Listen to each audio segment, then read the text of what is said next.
My father was officer of the General Staff of the Soviet Army. He was inspector of land forces, Soviet troops stationed in countries like Mongolia, Cuba, East European countries. This is the picture taken at the entrance of my Institute of Oriental Languages. It's a part of Moscow State University. As every Soviet student, I was, quote-unquote, volunteering for harvesting grain in Kazakhstan. By the end of my training in school, I was recruited by the KGB. This picture was taken on that day, and you can see again how happy it feels to be recruited by the KGB. Pay special attention to number of bottles on the table. One of my functions was to keep foreign guests permanently intoxicated the moment they land at Moscow airport. In 1967, the KGB attached me to this magazine, Look magazine. A group of 12 people arrived to USSR from the United States to cover the 50th anniversary of October Socialist Revolution in my country. From the first page to the last page, it was a package of lies. From your personal experience, what is the difference between life under communism and life in the United States? Well, life is obviously very much different for simple reason that the Soviet Union is a state capitalist economically. It's a state capitalism where an individual has absolutely no rights, no value. His life is nothing. It's just like an insect. He's disposable. Whereby in the United States, even the worst criminal is treated as a human being.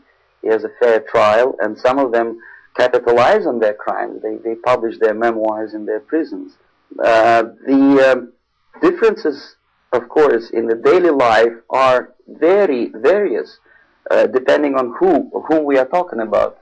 In my own private life, I never suffered from communism simply because I was brought up in a family of high-ranking military officers. Most of the doors were open for me. Most of my expenses were paid by the government, and I never had any troubles with the authorities or with the police.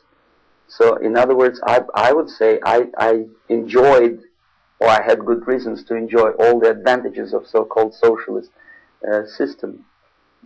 My main motivations to defect had nothing to do with affluence. It was mainly moral indignation, moral protest, rebellion against the inhuman methods of the Soviet system. Well, specifically, what did you object to? I objected, first of all, against oppression of my own dissidents and intellectuals. And that was the most disgusting thing that I witnessed as a young man, young student, who was brought up a very troublesome period in our history, from Stalin to Khrushchev, from total tyranny and oppression to some kind of liberalization. Second, when I started working for the Soviet embassy in India, to my horror, I discovered that we are millions times more oppressive than any colonial or imperialist power in the history of mankind. That my country brings to India not freedom, progress, and friendship between the nations, but racism, exploitation, and slavery, and of course economical inefficiency to this country. Since I fell in love with India, I developed something which by KGB standards is extremely dangerous thing. It's called split loyalty, when an agent likes a country of assignment more than his own country. I literally fell in love with this beautiful country, a country of great contrasts, but also great humility, great tolerance, and philosophical and intellectual freedoms. My ancestors used to live in caves and eat raw meat when India was a highly civilized nation 6,000 years ago. So obviously the choice was not to the advantage of my own nation. I decided to defect and to entirely dissociate myself from that brutal regime. Mr. Bezmenov, we've read a lot about the concentration camps and the slave labor camps under the Stalin regime.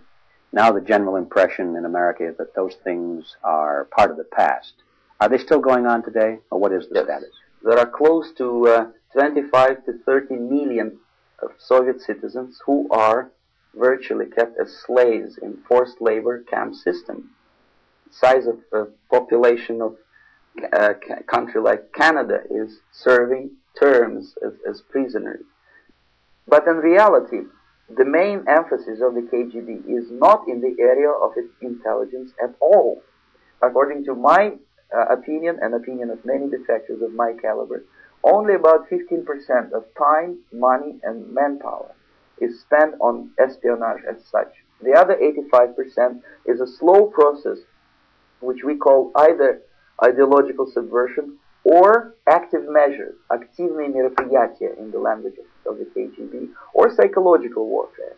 What it basically means is to change the perception of reality of every American to such an extent that despite of the abundance of information, no one is able to come to sensible conclusions in the interests of defending themselves, their families, their community, and their country.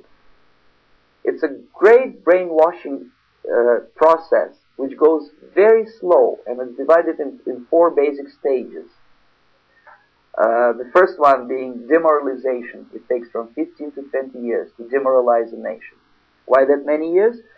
Because this is the minimum number of years which requires to educate one generation of students in the country of your enemy, exposed to the ideology of the enemy. In other words, Marxism-Leninism ideology is being pumped into the soft heads of at least 3 generations of American students without being challenged or counterbalanced by the basic values of Americanism, American patriotism. The result you can see. Most of the people who graduated in the 60s, dropouts or half-baked intellectuals, are now occupying the positions of power in the government, civil service, business, mass media, educational system. You are stuck with them. You cannot get rid of them. They are contaminated. They are programmed to think and react to certain stimuli in a certain pattern. You cannot change their mind, even if you expose them to authentic information, even if you prove that white is white and black is black. You still cannot change the basic perception and the logic of behavior. In other words, these people, the process of demoralization is complete and irreversible. To get rid society of these people, you need another 20 or 15 years to educate a new generation of patriotically minded and common sense people who would be acting in favor and in the interests of the United States society. And yet these people have been programmed and, as you say, in place, and who are favorable to an opening with the Soviet concept. Mm-hmm. These are the very people who would be marked for extermination in this country? Most of them, yes. Simply because the psychological shock when they will see in future what the beautiful society of equality and social justice means in practice, obviously they will revolt. They will be very unhappy, frustrated people. And the Marxist-Leninist regime does not tolerate these people. Obviously they will join the links of dissenters, dissidents. Unlike in present United States, there will be no place for dissent in future Marxist-Leninist America. Here you can get popular like Daniel Ellsberg and filthy rich like Jane Fonda for being dissident, for criticizing your Pentagon. In future, these people will be simply squashed like cockroaches. Nobody is going to pay them nothing for their beautiful, noble ideas of equality. This they don't understand, and it will be the greatest shock for them, of course. The demoralization process in the United States is basically completed already. For the last 25 years. Actually, it's overfulfilled, because demoralization now reaches such areas where previously not even Comrade Andropov and all his experts would even dream of such a tremendous success. Most of it is done by Americans to Americans, thanks to lack of moral standards. As I mentioned before, exposure to true information does not matter anymore. A person who was demoralized is unable to assess true information. The facts tell nothing to him.